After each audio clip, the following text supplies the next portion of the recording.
So, nagsimula talaga yung BBS unang-una sa idea ni Kuya Glenn.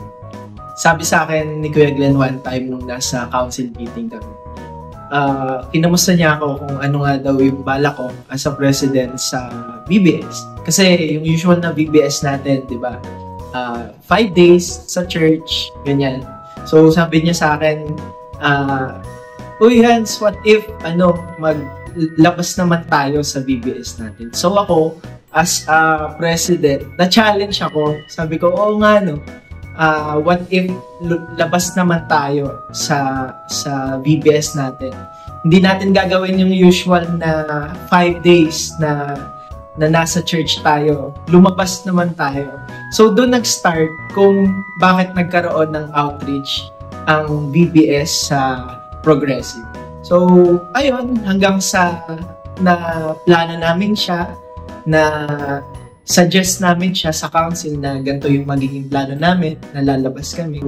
Pero sabi ko sa isip-isip ko, kakayanin ba natin? Kakayanin ba natin yung ganito? Kasi unang-una, mga bata kasi yun eh. So, hindi mo sila pwedeng gutumin. Hindi mo sila pwedeng basta na lang bigyan ng candy or ano. So, kailangan talaga papakainin mo sila. So, doon pa lang talaga, sobrang challenging na sa akin, sa part ko. Kasi iniisip ko saan kami kukuha ng pambili ng pagkain ng mga bata, saan kami kukuha ng pambili ng materials, ayan. Pero sa biyaya ng Lord talaga, sobrang thankful ako kasi may ginagamit ang Lord na mga instruments niya talaga para mag-sponsor sa BBS natin. Yung budget namin na iminungkahi sa council, doble nun yung naging sponsorship. Kaya praise God talaga. Wala talagang hanggang pasasalamat kay Lord kasi pre-provide niya kung ano yung needs namin sa unang-una sa pagkain, pangalawa sa mga materials na gagamitin ng mga teachers, ng mga volunteers, ng mga bata. Yan. Andun yung fulfillment as sa akin din na nagtuturo sa Sunday School, na makikita mo yung mga bata na salita ng Diyos, natututo ng word ni Lord, yan, nakikilala nila kung sino si Jesus. And malapit talaga yung mga bata, yung puso ko sa mga bata kasi doon din ako nag-start eh. Kaya nga sabi ko, Lord, bakit dinala mo ako sa ganitong ministry? So, may purpose pala kung bakit. Kasi naranasan ko din maging bata katulad nila. Naranasan ko din na umattend ng BBS, nakikinig lang sa sulo, 'di ba? Pero ang plano ng Diyos kakaiba. Ang plano ng Diyos talaga hindi mo akakalain na ganito yung gusto niyang gawin. Kaya kami, as a teacher, as a volunteer, sumusunod lang din kami sa gusto ng Lord na mangyari, sa gusto ng Lord na maabot yung mga bata. And sobrang thankful ako kasi sa tatlong VBS na attenan namin or na outreach namin, naabot natin yung 197 na mga bata. Kaya praise God talaga. Walang hanggang pasasalamat talaga kay Lord.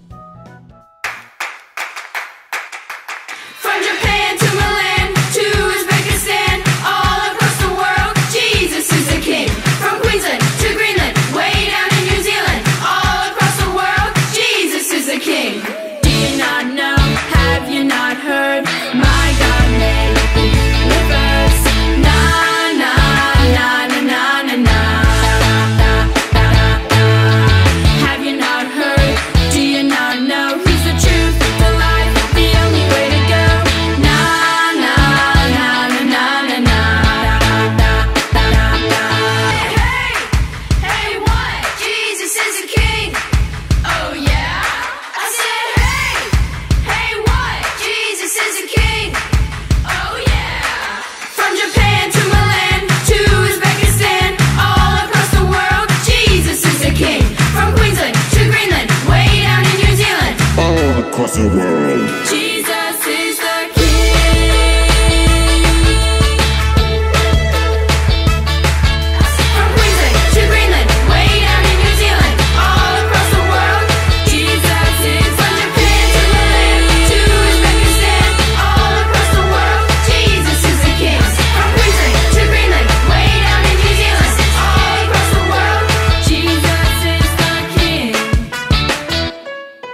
Kakati ba na?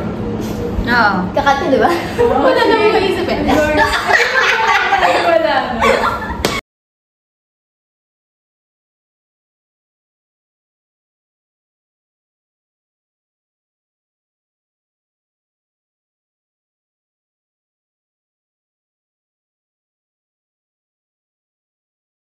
Nag-volunteer ako kasi I really love kids. Gusto ko talagang nagtuturo sa kanila and gusto ko talaga yung attitude nila on how they appreciate things. Kasi kahit sobrang liit or sobrang laki or like yung efforts mo, talagang na-appreciate nila. Like, nakikilig ako! Ganon. So, pag nagtuturo kasi ako, kita ko talaga sa eyes nila yung curiosity na meron sila about the world. And marami kasi akong gustong ituro sa kanila. And especially about din kay Lord. Kaya ako nag-volunteer as assistant teacher or teacher because, nakikita ko siya sa family ko, which is na-motivate din ako kung bakit ako na-push magturo din. Hindi natin siya kasi nakikita ko. Actually, baka will din siya ni Lord for me to teach and to spread the word of God. Lumaki din ako dito na, dito ng BBS. And parang na-observe ko na din, like sila kuya, pati na din si Ate Liana na, nag-volunteer sila. Tapos, ewan ko, napag-isipan ko lang, gusto ko siya i-try, pili kong masaya siya. Joy ko talaga yung pagtuturo sa mga bata.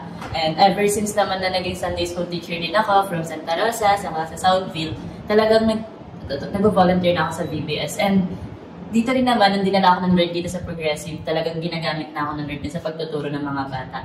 And na-excite din ako nung in-open ni Hans yung idea niya na mag-VBS kami, outreach. Doon ako sobrang na-excite kasi lalabas kami ng church. Pupunta kami sa mga mission outreach at doon namin dadalhin yung VBS. Kaya sabi ko, wow, parang nakaka-excite, mas maraming bata, mas maraming mga experiences, mas makulit yun, mas maingay yun. Kaya talaga, excitedly ako na nag-volunteer.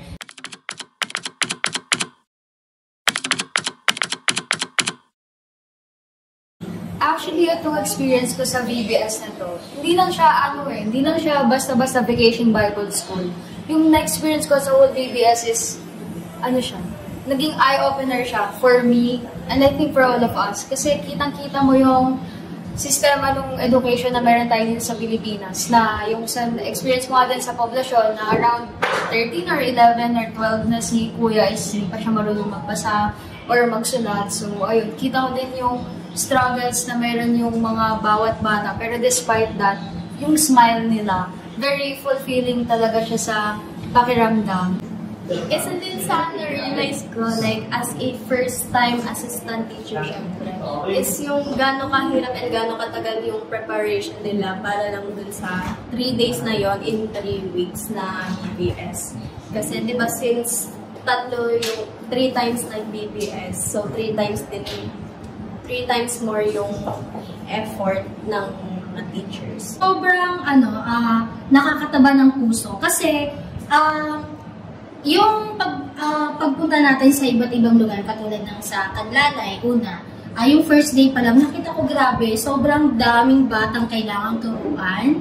And nakakataba lang din ng puso kasi doon ka nilagay ni Lord para turuan sila, i-share mo yung love na ibinibigay sa'yo ni Lord, and i-share mo syempre yung Word of God na parang gustong iabot na ni Lord na ma-experience din nila kung paano, yung blessings talaga, and maranasan nila kung gaano tayo kamahal ni Lord.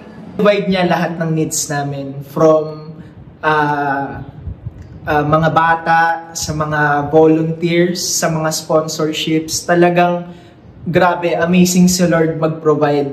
Sabi nga, kung kami natatakot, 'di ba? So wala yung takot namin, wala yung pangamba namin na baka hindi maging victorious tong gawain na to. Pero doon ko napatunayan na kapag sa Panginoon pala talaga yung gawain, siya pa rin talaga yung magpo-provide ng lahat ng needs. Ang gagawin na. So yung experience as a teacher, sa totoo lang, grabe, nakakapagod. Parang for 1 month, sobrang fulfilling na experience niya. Pero syempre, tao din naman tayo, napapagod din, nauubos din ang pasensya. Pero sobrang fulfilling ng experience. And sa totoo lang, sobrang eye-opening din, lalo dun sa time ng poblasyon. Kasi nasanay tayo dito sa church, may laptop, may screen, naka-aircon, pero dun sa amin, kahit covered court, sa totoo lang, nangitim kami doon. Para kami mga nag-swimming. Kasi sa sobrang init, tapos wala naman masyadong tawag dito. Yung visuals namin talagang parang sinauna. May Manila paper, may cartolina, lahat ng visuals talaga ilalabas mo. Hindi ka naman basta-basta lang na may laptop at may TV, may magandang sound system. So, parang lahat talaga doon naging improvise. So, parang bumalik kami sa sinaunang pagtuturo. Medyo mahirap kasi nga nasanay na tayo na may technology. So, parang yun yung naging learning experience din namin ulit as a teacher. Sobrang saya kasi parang naging anong tawag?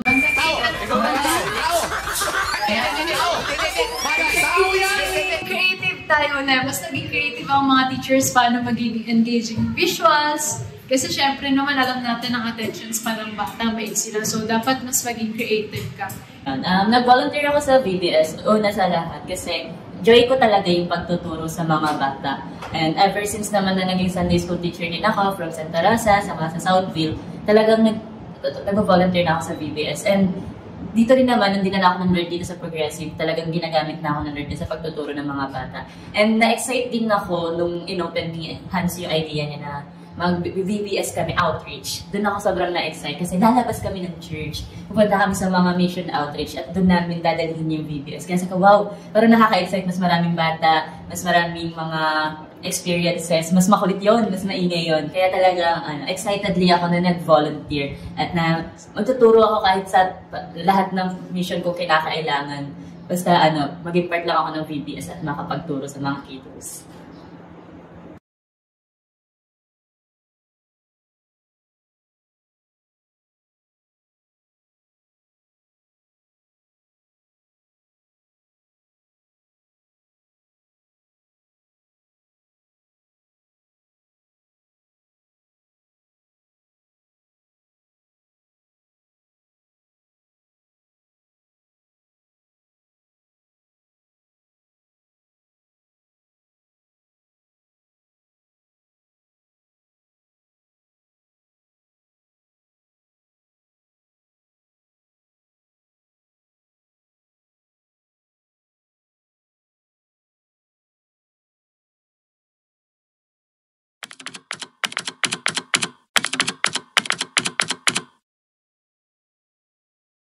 Siguro yung maghabol ng bata.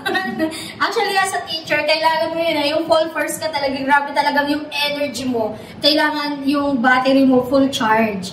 Kasi, pag mga bata kasi kailangan yung energy talaga na, yung habu-habulin mo sila, nandun yun, lahat na.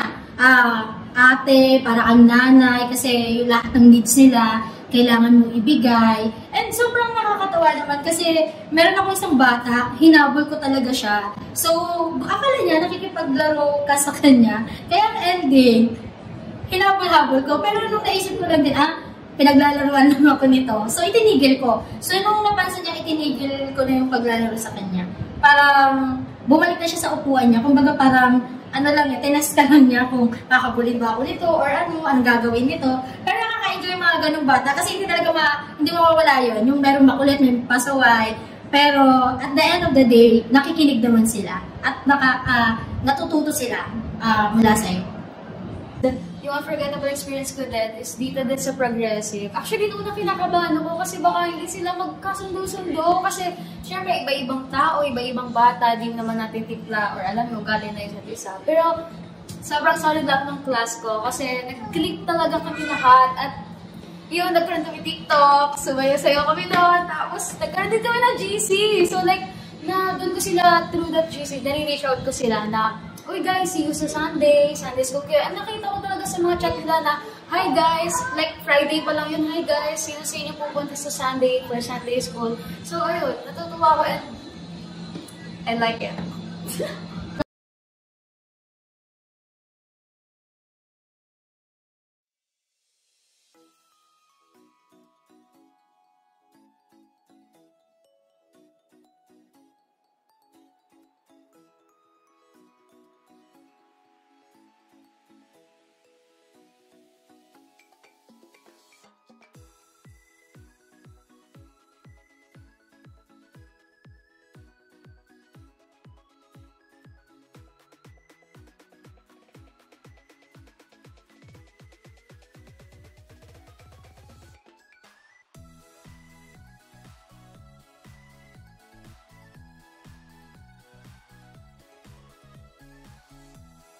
maririnig mo talaga sila, yung mga sigawan, yung mga dandalan nila hanggang sa labas. So, wala na din masyadong naririnig si Ate Jack na mag-calm down, calm down. So, yung ginawa ni Ate Jack, bigla na siyang nag-stand up. Ayun, napasigaw siya. Let's say, nilabas niya yung inner Goliath niya.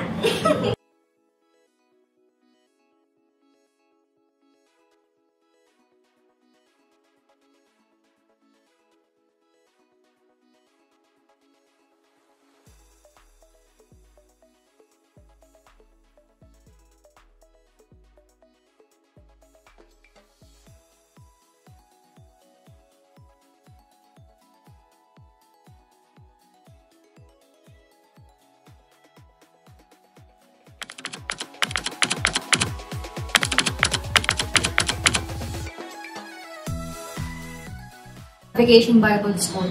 Yung na-experience ko sa whole BBS is, naging eye-opener siya for me, and I think for all of us. Kasi kitang-kita mo yung... So, kay Lord, alam ko na darating din yung yung mga susunod na bunga nila. Yan. At alam ko marami rin na magiging next na mga leader dahil dito sa VBS. Teachers ako for VBS. So, for yung tatlong lugar na Poblacion, Progressive, and Loma. So, isa ako dun sa nag-volunteer. So, though nakakapagod siya, overwhelming, expected mo na yun. Pero, chinose ko pa din, pinili ko pa din na mag-go kasi parang nakaka-excite kung ano ba yung feeling na mag-vacation by... Sana mas madaming bata na mag-join kasi sobrang saya naman talaga kahit palagi mo silang sinasawayan kasi makukulit at maingay. Pero sobrang saya na talaga pag sobrang daming bata. Sana mas marami pang ma-reach out. And volunteers. Mas maraming volunteers and sponsorships. Tapos ito din na VBS ito is maging way for the kids na mas makilala pa nila si Jesus. Not just sa VBS time, but also maging active din sila sa church and magsimba na sila. I pray by next year, magawa naman namin siya dito sa loob ng subdivision ng Progressive or around Tagapo, Barangay Tagapo. Kasi, ayun din, isa din yung sina-evaluate namin. Most of the kids na naabot namin through VBS, medyo taga-malayo. And we're praying na maka-reach out ng mas marami. Meron din naman dito mga ilang lalo sa loob ng subdivision. But we're hoping and praying na mas makaabot kami ng mas marami. Either din sa labasan ng subdivision or within dito sa loob ng subdivision. I hope na ma-work out yun. Na dito rin kami makapag-rent or makahiram ng covered court. Tapos mas marami, and I pray din na mas marami pang youth volunteers, adult volunteers na mag-participate sa VBS. Kasi ang saya niya talaga. Ang saya lumabas. Umabot ng mga bata, lalo ni alam mong zero knowledge about the gospel, zero knowledge about how Jesus loved them. Yung makikita mo yung kauhawan nila sa salita ng Diyos, yung kauhawan nila sa presence ng church, talagang ma-amaze ka, ma-challenge ka, may-inspire ka na lumabas pa tayo, maghumayo pa tayo, mag-evangelize pa tayo ng mga kids, and through them, abutin din natin yung mga parents nila. And let's take them closer to Jesus. Pakilala natin ang Panginoon sa kanila, ipahayag natin ang mabuting balita sa kanila. Sana, yung hindi pa nag-volunteer is mag-volunteer na. Alam ko tinatawag kayo ni Lord, and sana sa next VBS is makita ko kayo. See you!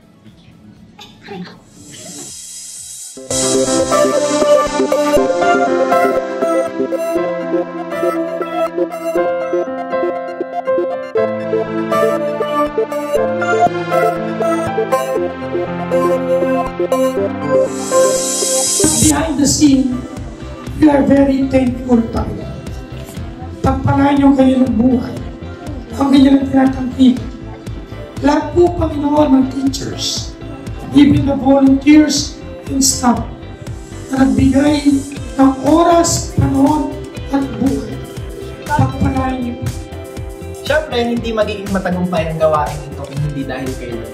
Unang-una gusto kong pasalamatan si Lord kasi provide niya lahat ng needs namin from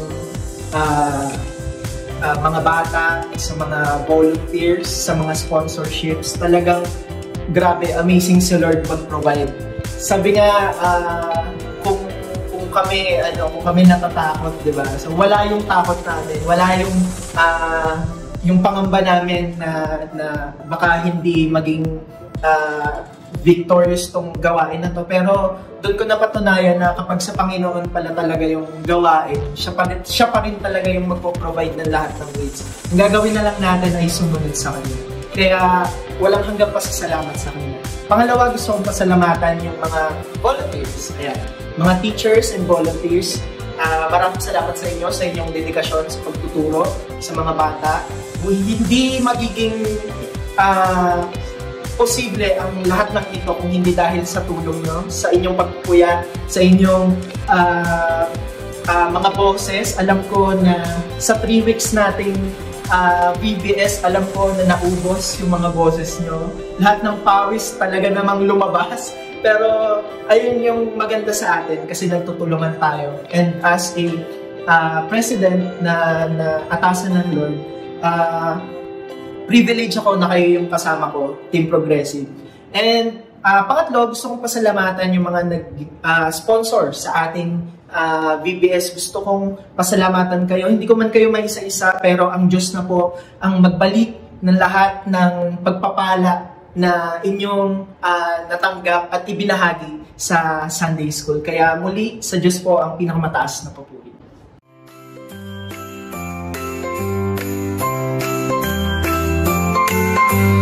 Praise the Lord with all of my heart. I lift up my voice, let the praises start. For He is good, His love never ends. Praise ye the Lord, my Savior, my friend. Praise, praise, praise ye the Lord. Sing it out loud in one accord. Clap your hands, shout for joy. Praise ye the Lord, every girl and boy.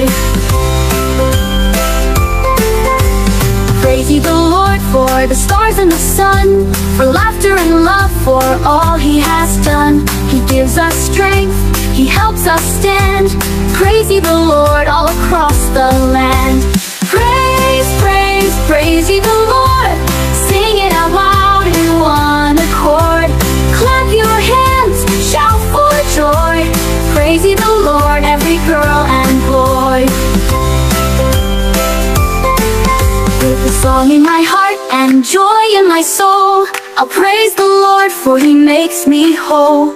From morning to night in all that I do, I'll sing of His love forever true. Praise, praise, praise ye the Lord. Sing it out loud in one accord. Clap your hands, shout for joy. Praise ye the Lord, every girl and boy.